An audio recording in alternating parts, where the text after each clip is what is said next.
So then the FDA organized an advisory committee to help them decide whether or not to approve this medication.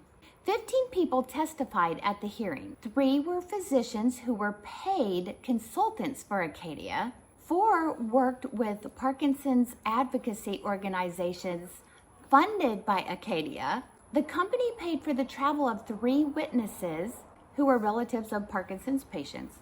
2 family members of a woman who suffered from Parkinson's who spoke in favor of Nuplazid said they had no financial relationship with Acadia. However, later, one of the family members became a paid brand ambassador for Nuplazid. The only person to speak out against the medication was a scientist who had no prior financial involvement with Acadia.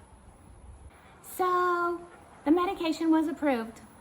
Imagine that. But the FDA put a black box warning on it.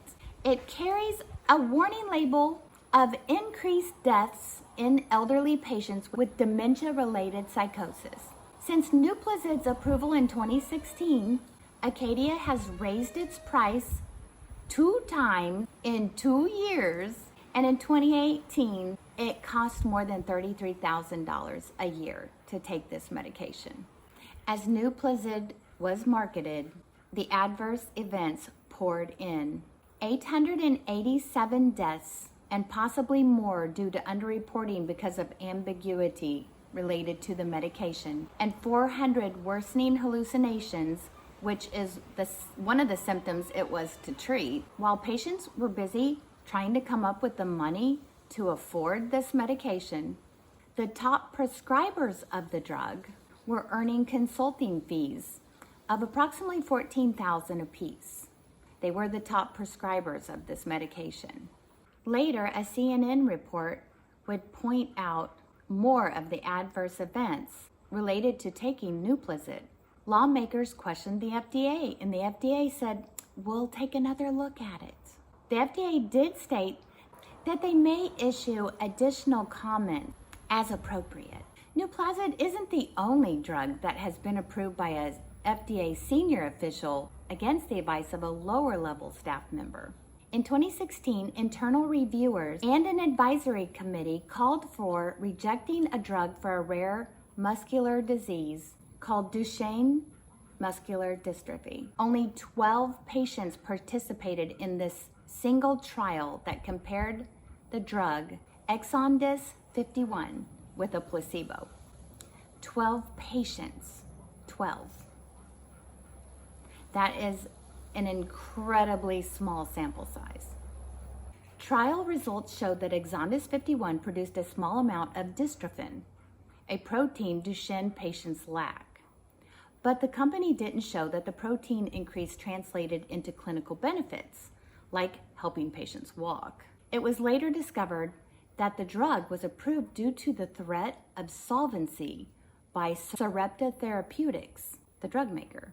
If the FDA rejected Exondus 51, Sarepta may go under. So Exondus 51 went on the market with a treatment price of $300,000 a year. A large trial was found to be impractical.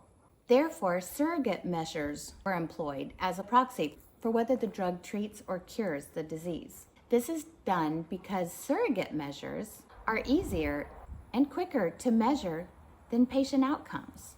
In this case, how much dystrophin needs to be produced in order to help those with DMD, instead of actually measuring the patient's outcome, aka their ability to walk.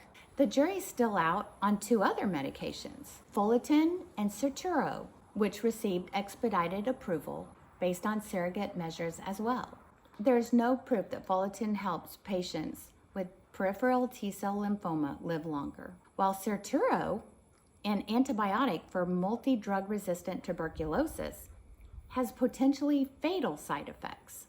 Yet, since both drugs were aimed at small or underserved populations, the FDA awarded these manufacturers with valuable incentives. In clinical trial, Fullerton reduced tumors in 29 of 107 patients, but only 13 people experienced shrinkage for longer than 14 weeks. Important to note, there is no correlation between tumor shrinkage and life expectancy. Since everyone in the study got the Fullerton, it wasn't apparent whether the drug would help patients do better than a placebo or another drug. Meanwhile, 44% of participants in the trial suffered serious side effects. One patient died after being hospitalized with sores and low white blood cell counts. Fullerton's post-marketing trials will measure the time it takes before the tumor starts to grow again, but not whether the patient lives longer.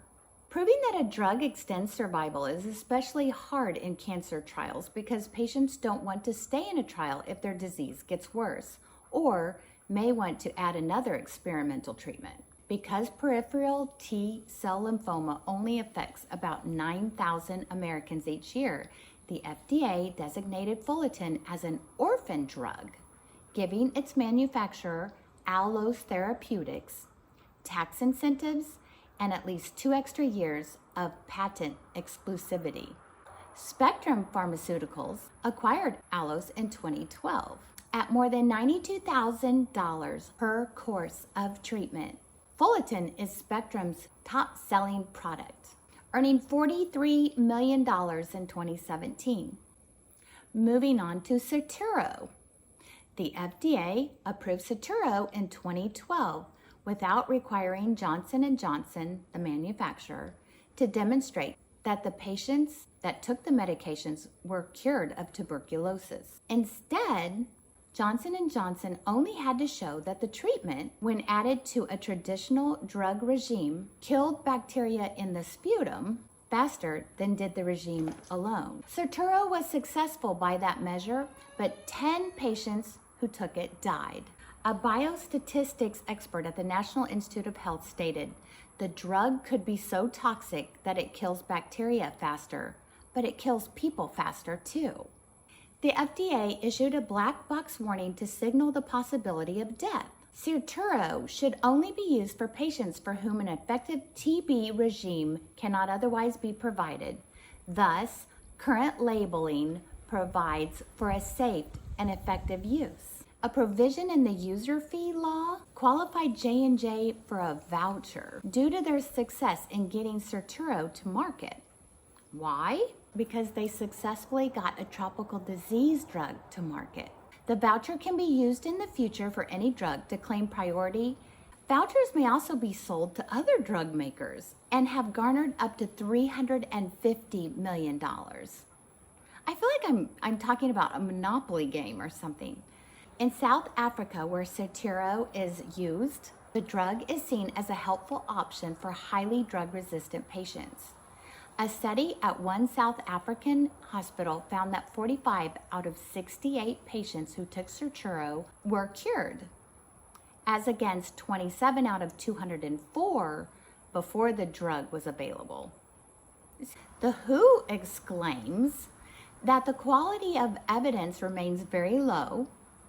There is still some residual uncertainty of mortality, and specific harms to the respiratory system continue to be observed. So I think the verdict is still out on that.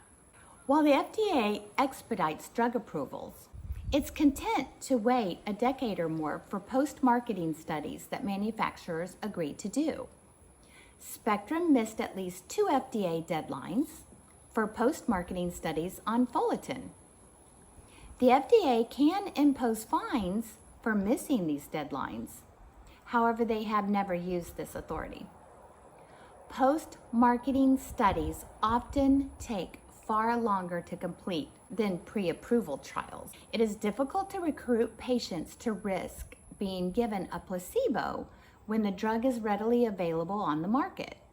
I can see that.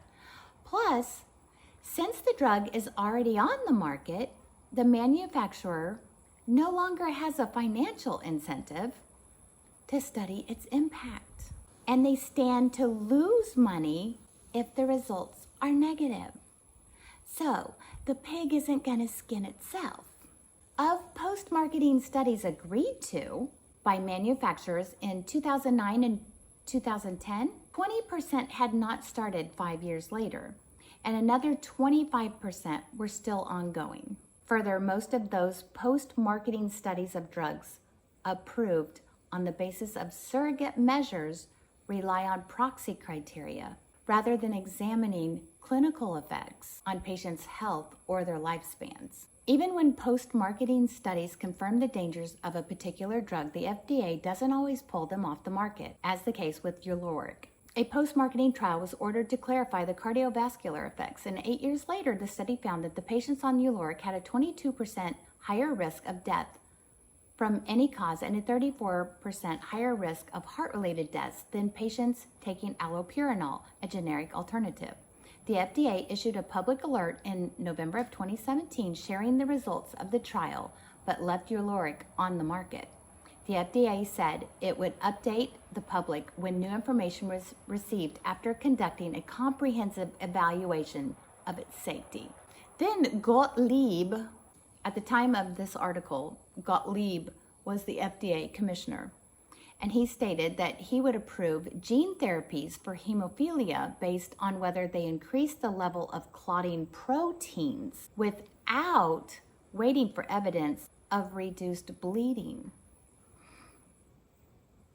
Further commenting, for some of these products, there's going to be some uncertainty, even at the time of approval, citing that the approved products are aimed at devastating diseases, many of which lack available therapy and are fatal. So it appears Gottlieb, in essence, is weighing the risk versus the benefit, when he further states, traditionally, we are willing to accept more uncertainty to facilitate timely access to promising therapies. I reword this to mean it is better to use this than nothing at all. The cat just opened the door. Hold on. Okay, I'm back. Faster reviews mean the FDA often approves these medications despite the limited information we have on them. Therefore, we are paying more and more for medications that we know less and less about. As always, do what you want with this information. I hope it blesses you and that it will make your life better. I'm so excited to hear from you. Like, comment, subscribe, and while you're here, check out some of my other videos about health and wellness. Next up, I'm going to talk about medications. Do you really need to take all of those medications? Okay, so until next time.